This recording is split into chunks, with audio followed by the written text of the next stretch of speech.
quer dizer que o Renan está atropelando os tiozinhos, é isso?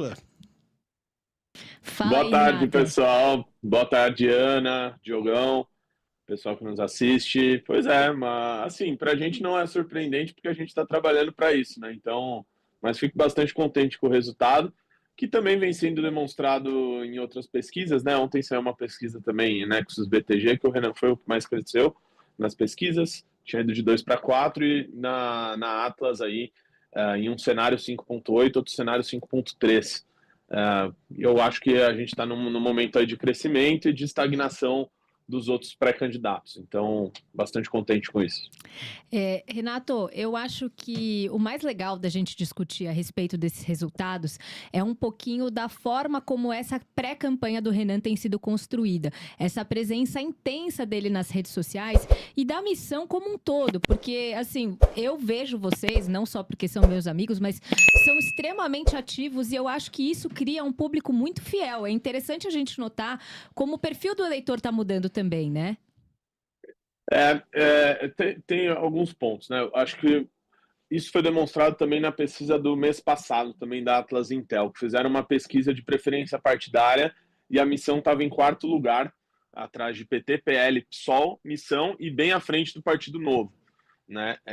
Então, isso vem muito do que a gente vem trabalhando, que é o seguinte, o partido ele tem uma marca que as pessoas sabem que um pré-candidato da missão, em qualquer estado que seja, ele vai estar defendendo um ideário, ele vai estar defendendo as mesmas propostas, né? Claro, adaptadas a cada estado, a cada região, mas eles seguem aqueles valores e princípios do partido que são guiados pelo Livro Amarelo, que é o nosso programa o nosso programa partidário, né? São 6 fascículos que foram publicados já, ainda vai ter o fascículo final do Livro Amarelo, utilizando todas as discussões que foram feitas. Então, hoje a gente vê que praticamente todos os nossos pré-candidatos também a governos estaduais, eles já saem nas pesquisas, às vezes já, mesmo com desconhecimento grande, com 3%, 4%.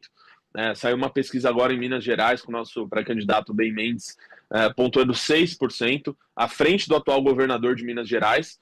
Então, as pessoas valorizam isso e a gente preza muito por isso também, que é ter essa unidade, essa coesão, né? E eu acho que essa coesão é importante para um partido político, porque o que a gente tem hoje no Brasil são verdadeiras legendas, né? Então, o partido ele não tem ideário nenhum e ele vai lá e simplesmente se alia ao político de maior conveniência a depender da situação eleitoral. Então a gente vê grandes partidos que estão alinhados com o lulismo no norte e nordeste, com o bolsonarismo no sul e sudeste e com quem mais eles bem entenderem em seus respectivos estados. E a missão não. A missão ela tem o programa, que é para ser seguido, ela tem um pré-candidato, que é para ser apoiado, né? E a gente não vai fazer, inclusive nessas eleições, com posições em outros estados ou com qualquer outro pré-candidato. Nós temos um caminho apontado, temos uma proposta, um horizonte, e é com ele que nós vamos até o final. Diogo, como que você está vendo isso tudo, hein? Eu quero saber do Renato por que ele disse que isso não é surpresa para nós e, principalmente, esse era o nosso objetivo. Qual é esse objetivo? E a pergunta, Renato, é não para ouvir uma história de candidato diretamente. Claro, o objetivo é vencer a eleição, ponto final. Qual que é o objetivo de verdade de vocês e quantos candidatos vocês estimam que vão ter para governador em todo o Brasil? Eu acredito que a gente vai ter de pré-candidatos ao governo pelo menos em metade dos estados, né? Hoje a gente já tem quase 10 pré-candidatos a governos estaduais. No Rio de Janeiro, cito aqui o Bombeiro Rafa, em Santa Catarina, o Marcelo Brigadeiro também pontuou bem, em Minas Gerais, o Ben Mendes. Vamos ter pré-candidato ao governo de São Paulo, ainda a ser definido. Olha, sobre o objetivo, Diogo, acho que eu não vou poder te dar outra resposta diferente, né? O objetivo é vencer a eleição, não tem como ser diferente. Eu digo de cumprir o objetivo nessa pesquisa que a gente tem, né, como meta ter até as convenções partidárias 10% das intenções de voto. O Renan está pontuando em torno disso, que o coloca absolutamente no jogo. Então, eu acho que nesse momento a gente tem um grande desafio, que é o desconhecimento ainda do Renan. Você vê que os pré-candidatos que eram governadores de estado têm conhecimento maior do que o Renan, né? Até por justamente já terem sido governadores, participado do debate público, imprensa, etc., com muito mais visibilidade, até por terem sido governadores, né? E mesmo assim já foram ultrapassados. Então, acho que nesse momento a gente tem essa barreira do desconhecimento, que é grande, e de crescer até 10% até o início da campanha, a época das convenções partidárias. Então, esse é o objetivo aí de curto, médio prazo. Eu não acho que eu vou pegar a compreensão de que eles têm como meta 10% nas convenções. Aí me parece uma meta daquelas plausíveis. Não que não seja plausível vencer a eleição, claro, para todo mundo tem que pensar que seja. Mas falar hoje eu vou vencer é uma coisa que fica difícil das pessoas absorverem. Agora, 10% nas convenções é perfeitamente possível de almejar, pelo menos, né? Não, e acho que o que eu ia te perguntar, Renatinho, é o seguinte: a Missão, ela é um partido novo, né? Ela acabou de ser lançada, por assim dizer. Eu sei que já tem um tempo que vocês trabalham nesses princípios de vocês e tudo mais, mas é um partido novo, acho que a gente não tem como negar.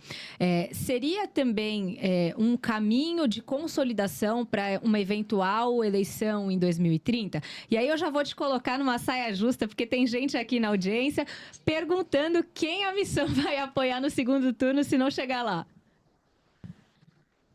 Missão estará no segundo turno. Nós vamos apoiar no segundo turno o Renan Santos, assim como apoiamos no primeiro turno. Então, não tem outra saída. Vai ser uma eleição de 2 turnos, isso é fato, acho que para todo mundo que está acompanhando as eleições, e não tem outro caminho. O Renan vai estar no segundo turno, a gente acredita nisso.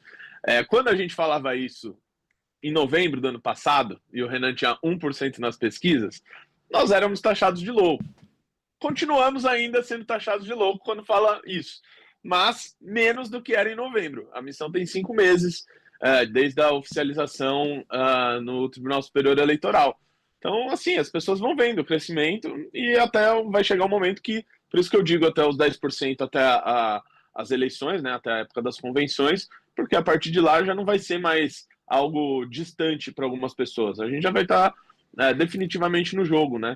E eu acho curioso porque sempre levam muito a sério as outras pré-candidaturas que estão atrás na pesquisa. Isso, não só na Atlas, mas em outras também, né? Do Romeu Zema, do Ronaldo Caiado, eu vejo muitas discussões sobre eles, né? Eu vejo matérias que colocam a terceira via, né? Sempre tentam ressurgir essa nomenclatura aí e colocam lá Caiado, Zema, discussões sobre essas pré-candidaturas, né?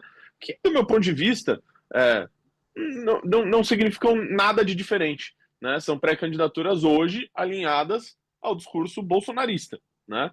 Tanto é que, se for ver tanto na pesquisa Atlas como a de ontem, que teve a Nexus BTG, a maioria dos eleitores, né, desses 2 candidatos, eles migram já necessariamente para o Flávio Bolsonaro, né? O do Zema é quase que 100%, né?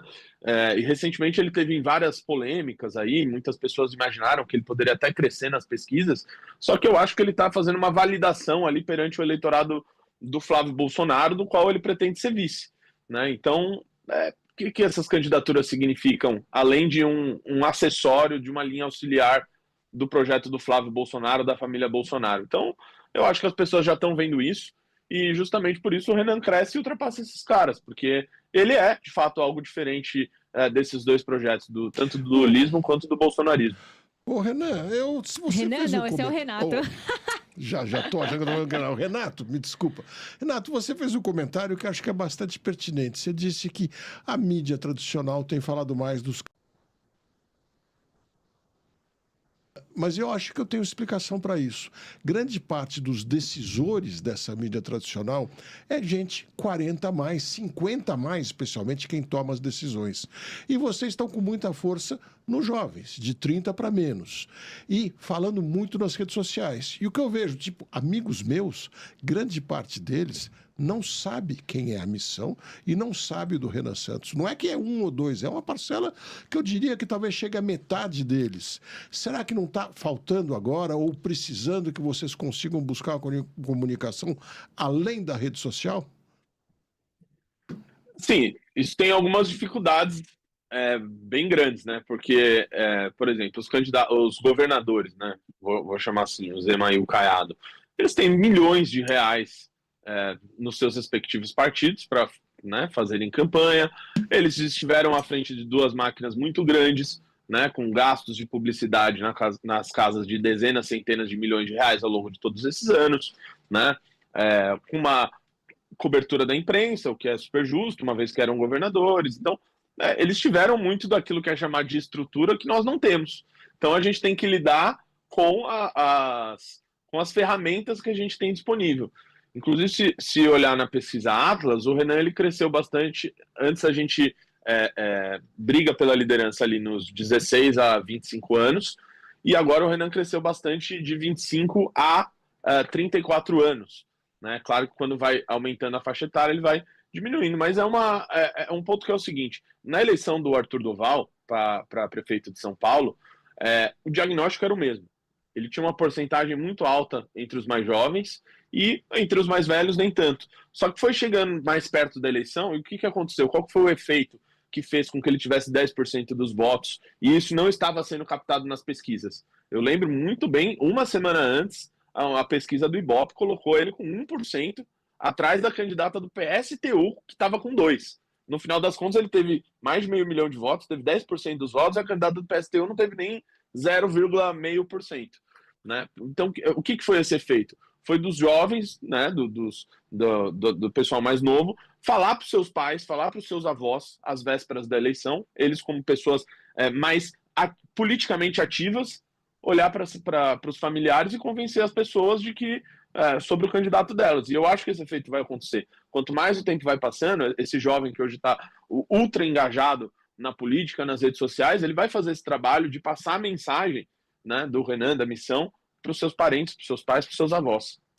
E acho que também, né, Renato, a partir do momento em que a candidatura é mesmo oficializada e que eles podem fazer campanha eleitoral, a gente tem os debates, a gente tem uma série de entrevistas.